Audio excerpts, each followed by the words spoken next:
Subscribe कीजिए defence preparation with FDA को और बेल आइकन को जरूर दबाएं ताकि डिफेंस से रिलेटेड वीडियो सबसे पहले आपको मिले। जय हिंद dear students, in today's lecture we will be discussing about the importance of physics and how to prepare physics for the NDA. In the earlier lectures we have discussed about the mathematics and English. For these lectures you can see the link in the description box. इस lecture में हम लोग देख रहे हैं कि physics का preparation कैसे करें, फिजिक्स का कौन सा पार्ट है जो एनडीए के लिए बहुत इंपॉर्टेंस रखता है। तो डियर स्टूडेंट, सबसे पहले मैं आपको बता देता हूं कि फिजिक्स के जीएटी के पोर्शन में फिजिक्स से 25 क्वेश्चंस आते हैं और उन 25 क्वेश्चंस में से इन 25 क्वेश्चंस में से जो वेटेज है वो 4 मार्क्स का है और टोटल हमारा फिजिक्स का वेटेज है टोटल 100 मार्क्स का।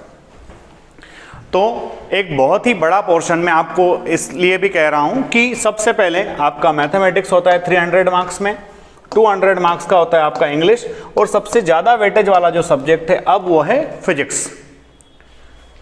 इंग्लिश हो गया, मैथमेटिक्स हो गया, फिजिक्स हो गया। फिजिक्स की प्रिपरेशन कैसे करें सर, कौन कौन से टॉपिक्स पढ़ें, क्या स्ट्रेटेजी इसके लिए रखें और कौन सी बुक्स का हम यूटिलाइजेशन करें, कौन सी बुक से हम इसको पढ़ें, मैं आपको हर चीज़ बहुत बारीकी से समझाऊंगा। और इस लेक्चर को समझने के बाद में, इस लेक्चर को देखने के बाद में फिजिक्स से रिलेटेड कोई भी डाउट आपके मन में नहीं रहेगा और अगर फिर भी डाउट रहे तो आप कमेंट बॉक्स में जरूर डालिए, हम उसके जवाब आपको देंगे।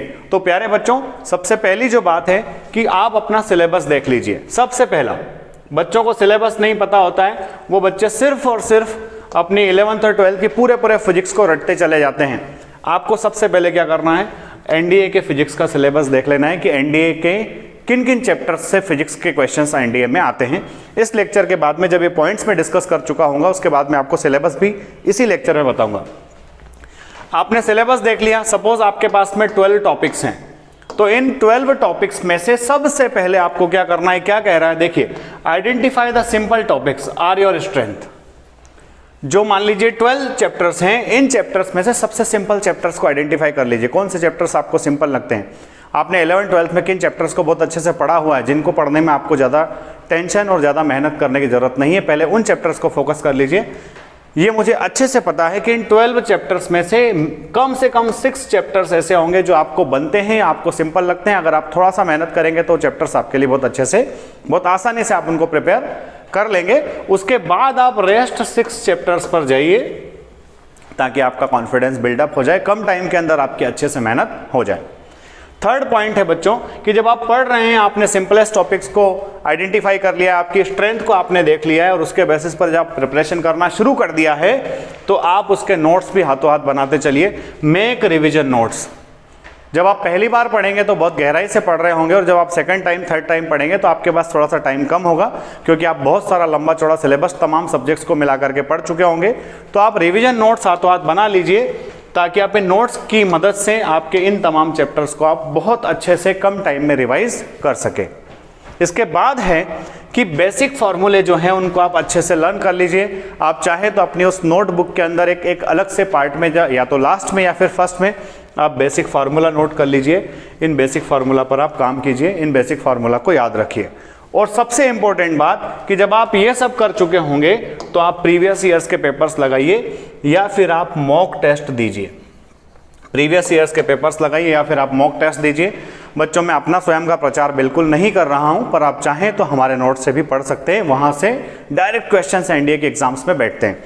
तो आप जब प्रीवियस ईयर्स के क्वेश्चन पेपर्स लगाएंगे तो इन प्रीवियस ईयर्स के क्वेश्चंस को लगाते टाइम जब ये आप सब कुछ कर चुके होंगे, आपने सिलेबस अच्छे से देख लिया, आपने सिंपल टॉपिक्स की मदद से पूरा सिलेबस कवर कर लिया, पढ़ लिया, आपने रिवीजन के नोट्स बना लिए, आपने बेसिक फार्मूला रट लिया, सब कुछ अच्छे से प्रिपेयर कर लिया, अब आप प्रीवियस ईयर्स के पेपर्स लगा रहे हैं तो आपको फील हो रहा है, समझ में आ रहा है कि फिजिक्स मुझसे बन रहा है। आगे क्या करना है सर, इसके बाद क्या करना है, आपको इसके बाद में ये करना है कि जब आप प्रीवियस ईयर्स के क्वेश्चंस लगा रहे हैं तो आपको टाइम का मैनेजमेंट देखना है। क्यों देखना है, क्योंकि जीएटी का जो आपका पोर्शन होता है स्टूडेंट्स, इस जीएटी के पोर्शन में टोटल नंबर ऑफ क्वेश्चंस होते हैं 150 और टाइम जो होता है आपके पास वो भी 150 मिनट्स ही होता है, 2.5 घंटे का टाइम आपके पास में होता है। 1 मिनट एक क्वेश्चन के हिसाब से आप मान सकते हैं, पर इसमें तमाम सब्जेक्ट्स हैं, इंग्लिश है, फिजिक्स है, हिस्ट्री है, पॉलिटी है, ज्योग्राफी है। मैं आपको डरा नहीं रहा हूँ, आपको एक मैनेजमेंट बता रहा हूँ और आपको ये बात पता होगी कि अगर एक अच्छा विजन लेकर के उस विजन को अचीव करना है तो उसके लिए टाइम मैनेजमेंट का बहुत बड़ा रोल है। तो आप टाइम को मैनेज कीजिए और आप अच्छी बुक्स से पढ़िए, आप अच्छी बुक्स का इस्तेमाल कीजिए। कि सर ये अच्छी बुक्स कौन सी है, ये अच्छी बुक्स कहाँ से लेकर के आए, तो बच्चों मैं आपको बताना चाहूँगा कि आप क्लास 6 से लेकर क्लास 10 तक की साइंस की एनसीईआरटी पहले पढ़ लीजिए इस फिजिक्स के लिए। क्लास 6 से लेकर के क्लास 10 तक की एनसीईआरटी पढ़ लीजिए साइंस की, जिसमें आपका फिजिक्स का पोर्शन है। यही सलाह मैं आपको केमिस्ट्री और बायोलॉजी के लिए भी दूंगा। और उसके बाद में फिर आपका 11-12 का जो बुक है, 11-12 का जो बुक है, आपने जिस बोर्ड से आपका 12th 11th किया है उस बोर्ड की बुक्स पढ़िए, या फिर इसके लिए भी आप एनसीईआरटी ले सकते हैं। साथ में अरिहंत की बुक आपके लिए हेल्पफुल हो सकती है। कई सारे बच्चे एस.सी. वर्मा की बुक से भी पढ़ते हैं, वो भी बहुत अच्छी बुक है। पर बेसिकली अगर आपको थोड़ा सा फिजिक्स को कम टाइम देना चाह रहे हैं या फिर फिजिक्स को आसानी से मैनेज करना चाह रहे हैं तो 6 to 10 के आप एनसीईआरटी पर पहले जाइए, और फिर आपके बोर्ड में आपने जिस भी बोर्ड से जिस भी बुक से आपने पहले पढ़ा हुआ है उस बुक का आप इस्तेमाल कर सकते हैं और उसके थ्रू आप अपनी प्रिपरेशन कर सकते हैं। बोले सर आपने ये सब बता दिया तो आप सिलेबस भी बता ही दीजिए कि क्या क्या चैप्टर्स है, कौन से चैप्टर्स आते हैं। तो आप ये टॉपिक्स देख लीजिए, सब टॉपिक्स देख लीजिए। आपका टॉपिक नंबर 1 है बच्चों मोशन। मोशन से क्वेश्चन आते हैं, मैं थोड़ा हट जाता हूँ, जब आप वीडियो देख रहे हो तो स्नैपशॉट भी ले सकते हैं। Newton's law of motion, impulse, law of conservation, 1D 2D 3D, projectile motion, uniform circulation motion, ये सब आता है। अलग अलग चीज़ें आपको मैं बोल करके नहीं बताता हूँ, मैं डायरेक्ट टॉपिक्स आपको बता देता हूँ कौन कौन से टॉपिक्स आपको प्रिपेयर करना है। आपको प्रिपेयर करना है बच्चों motion, mass and weight, friction, और आपको प्रिपेयर करना है बच्चों gravitation, magnets, heat and temperature, optics, electricity. Optics से बहुत क्वेश्चन आता है भाई, ये ह्यूमन आई है ना फेवरेट है, यहाँ से एक क्वेश्चन जरूर आता है ह्यूमन आई से।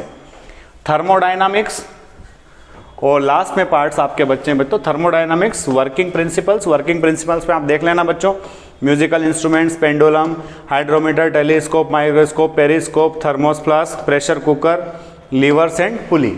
यहाँ से क्वेश्चंस आते हैं, आपने देखा होगा लिफ्ट वगैरह से रिलेटेड क्वेश्चंस पे एनडीए के एग्जाम में आपको मिलते रहे हैं। Force, velocity, momentum and work, pressure and volume, energy and power, ये बस मेन टॉपिक्स हैं। इतने टॉपिक्स अगर आपने क्लियर कर लिए बच्चों तो आपके 100 मार्क्स का पूरा मसाला आपके पास तैयार हो जाएगा। और मैंने जैसा प्रीवियस लेक्चर्स में भी आपको बताया है 300 का आपका मैथमेटिक्स है, वहाँ आपको अच्छे मार्क्स स्कोर करना है। इट डिपेंड्स कितने मार्क्स स्कोर करना है, क्या स्कोर करना है, हम नेक्स्ट वीडियोस में बात करेंगे थोड़े टाइम के बाद। अभी तो आप पहले प्रिपरेशन स्टार्ट कीजिए। 200 का आपका इंग्लिश है और 100 का आपका फिजिक्स है। अगर आप इन तीनों सब्जेक्ट्स पर अच्छे से कमांड एंड कंट्रोल करते हैं तो आपके पास में 600 मार्क्स का पूरा मैटर प्रिपेयर हो चुका है। अगले लेक्चर में आपको बताऊंगा करंट अफेयर्स, बायोलॉजी और केमिस्ट्री, तीनों सब्जेक्ट्स को एक ही बार में डिस्क्राइब करूंगा। और उसके बाद में हम चलेंगे जीएस पर, जिसमें हिस्ट्री, पॉलिटी और ज्योग्राफी की बात करेंगे। अगर आपको वीडियो अच्छा लगा हो बच्चों तो इसको लाइक, शेयर और सब्सक्राइब करना ना भूलें। आज के वीडियो में इतना ही। जय हिंद, जय भारत।